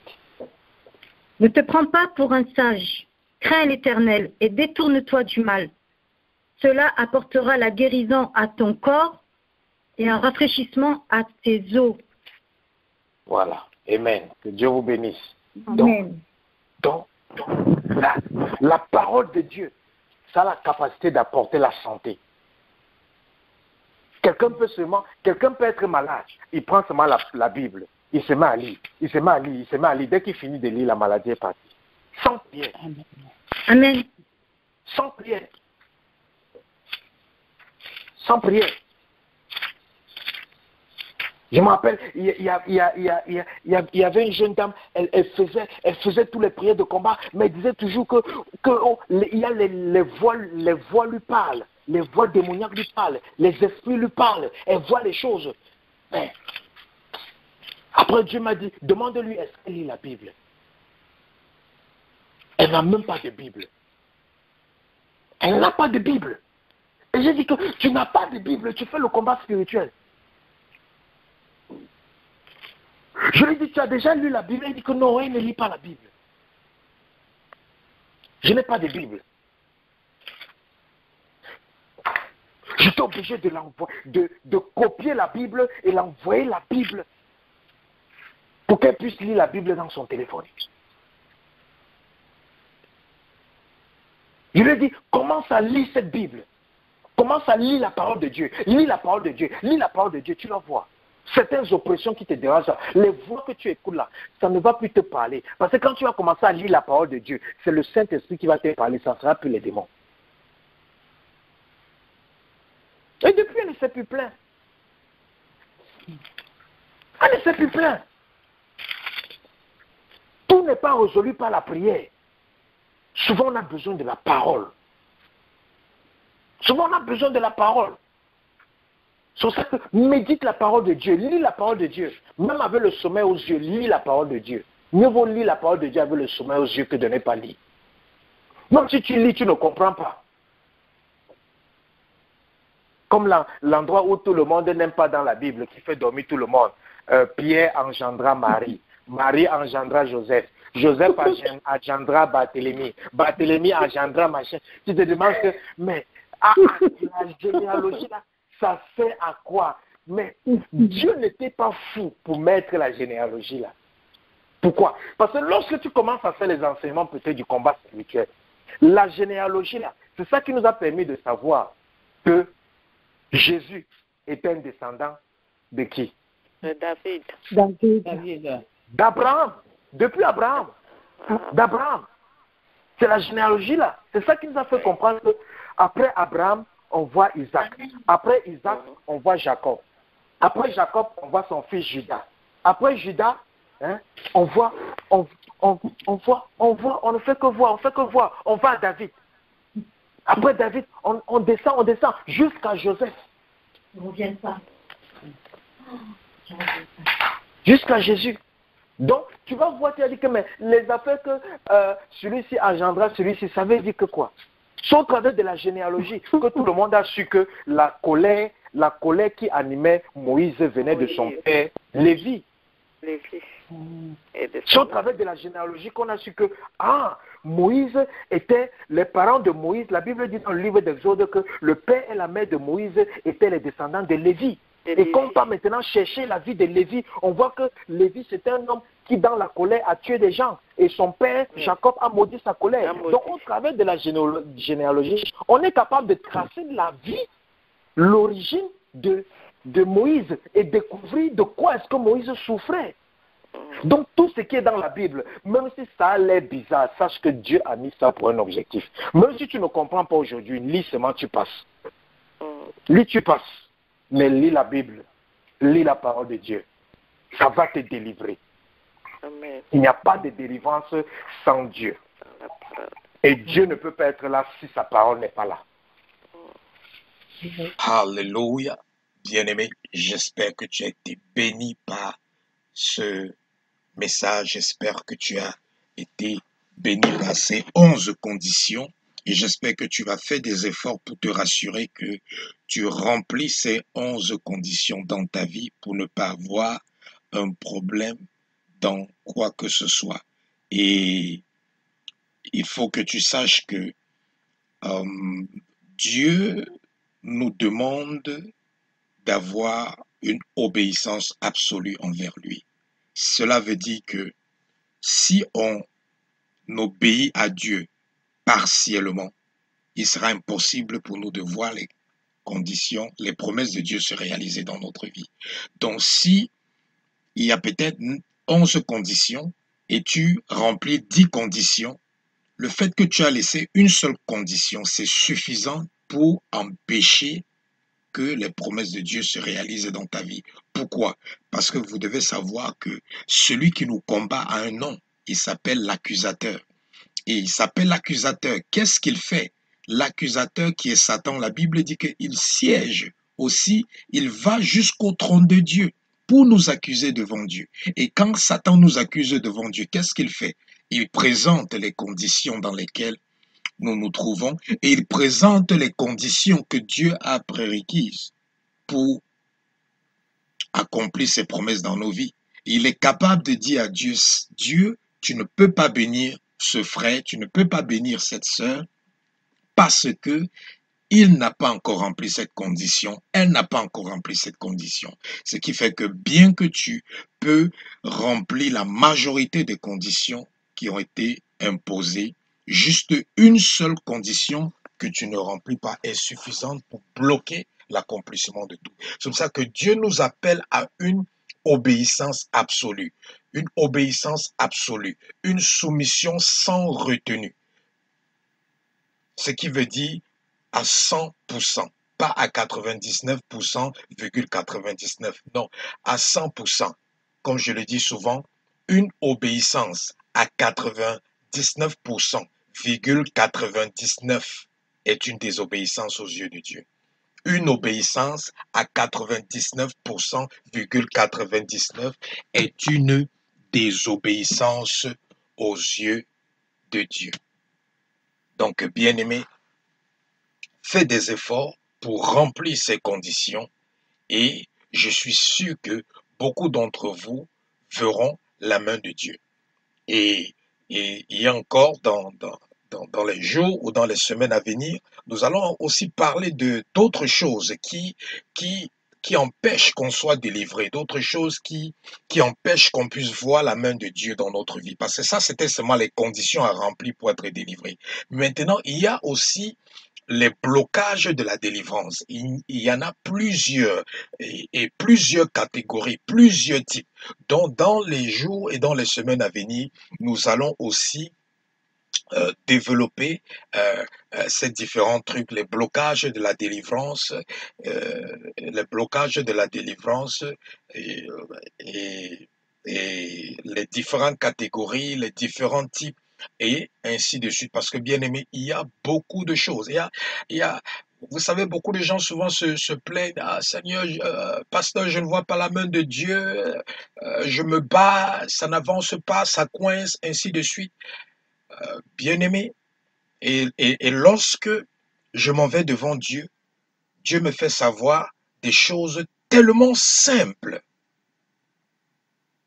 des choses qui paraissent négligeables, mais qui sont à l'origine du blocage de notre délivrance ou du blocage de la bénédiction de Dieu dans nos vies. Des choses simples. Et nous allons parcourir ces différentes choses que le Seigneur m'a communiquées pour pouvoir aider ceux-là qui sont toujours dans l'emprise ou dans la captivité de l'ennemi à cause de ces différents types et de ces différentes catégories de blocage de la délivrance. La Bible dit que tu connaîtras la vérité et la vérité t'affranchira. Donc, bien-aimé, c'est pour ça que sois toujours disposé à écouter et à apprendre quelque chose de nouveau. Et je peux te garantir que tu vas grandir spirituellement, tu vas devenir mature spirituellement et tu deviendras fort et ainsi de suite. Et ces 9 conditions, c'est déjà la première chose que toute personne doit faire si elle veut avoir un homme intérieur fort. Parce que certaines personnes posent la question, comment est-ce que je dois fortifier mon homme intérieur? Comment avoir un homme intérieur fort? Voilà d'abord ces 9 conditions qu'il faut remplir. Quelqu'un qui n'a pas rempli les 9 conditions que nous venons de parcourir, ce sera impossible pour cette personne de pouvoir fortifier son homme intérieur ou d'avoir un homme fort ou avoir son homme intérieur édifié, ainsi de suite. Ça sera impossible. Mais ça, ce n'est que une chose parmi tant d'autres qu'il faut faire pour pouvoir fortifier son homme intérieur. Parce que c'est un ensemble de choses qu'il faut faire, qu'il faut pratiquer quotidiennement pour fortifier son homme intérieur. Donc, nous aurons sur l'opportunité d'en parler de ces choses-là quand Dieu nous le permettra. Donc, bien-aimé, j'espère que tu as été béni et je prie que le Seigneur te donne la grâce d'assimiler ce message, qui te donne la force de pouvoir te mettre dans les conditions qu'il faut afin que rien ne puisse t'empêcher de recevoir une délivrance tangible, une délivrance authentique, une délivrance réelle dans tous les domaines de ta vie. Je prie pour quelqu'un qui est découragé, quelqu'un qui est fatigué, quelqu'un qui se sent épuisé en ce moment. Je prie pour une effusion du feu du Saint-Esprit dans ton esprit afin que tu sois fortifié, que tu sois édifié, que tu te relèves, que tu reprennes courage et que le désespoir qui t'avait enveloppé, englouti, soit maintenant dispersé au nom de Jésus-Christ de Nazareth. Je décrète et je déclare toute oppression du monde des ténèbres, toute oppression des esprits familiers, des principautés, des dominations, des esprits méchants dans les lieux célestes, des princes des ténèbres qui contrôlent ou qui opèrent dans les territoires où tu te trouves, qu'ils soient paralysés par le sang de Jésus-Christ, que leurs œuvres soient anéanties, vouées à l'échec total au nom de Jésus, que toute conspiration contre ta vie, dans le monde des ténèbres, dans le monde des humains, je confonds le langue, je condamne le langue, je cloue le langue, au nom de Jésus-Christ de Nazareth. Toute flèche qu'ils ont lancée contre toi, je revoque ces flèches, je les renvoie vers l'expéditeur au nom de Jésus. Je commande à cette maladie dans ton corps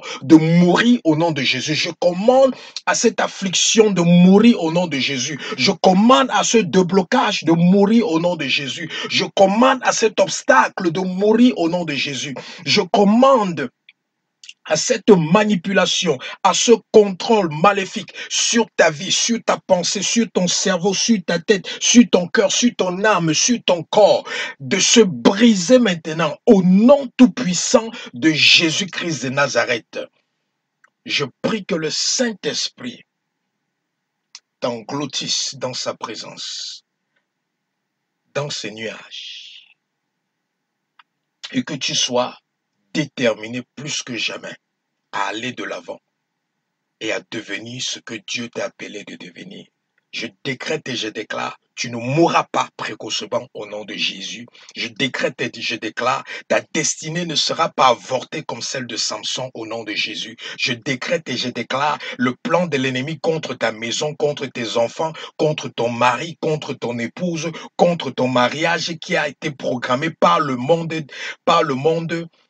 ciel, par Dieu en cette année 2019, je décrète et je déclare que tout cela sera voué à l'échec, quel que soit ce qu'ils ont programmé contre tes projets, contre tes entreprises, contre tes activités. Je décrète et je déclare que cela sera voué à l'échec au nom tout-puissant de Jésus-Christ. Que seuls les desseins de l'Éternel s'accomplissent dans ta vie en cette année au nom de Jésus-Christ. Je décrète et je déclare, tu ne seras pas dans la honte, tu ne finiras pas cette année dans la honte au nom de Jésus. Tu ne finiras pas cette année dans la pauvreté, dans la misère, dans le célibat, dans le découragement, dans l'humiliation au nom de Jésus. Tu ne finiras pas cette année dans la maladie au nom de Jésus. Tu ne finiras pas cette année dans l'oppression ou dans la captivité du monde des ténèbres au nom de Jésus. Tu ne finiras pas cette année dans les calebasses de la sorcellerie. Tu ne finiras pas cette année sur les autels de l'occultisme, les autels des sectes magiques, du satanisme, au nom tout-puissant de Jésus-Christ de Nazareth. Je décrète et je déclare l'Éternel, le vaillant guerrier, le lion de la tribu de Juda qui brise les 7 sceaux. Ton Rédempteur se lèvera le dernier sur la terre. et décidera de ton devenir au nom tout-puissant de Jésus-Christ de Nazareth. Bien-aimé, sois béni, va dans la paix de Christ, le Seigneur t'a béni. Shalom.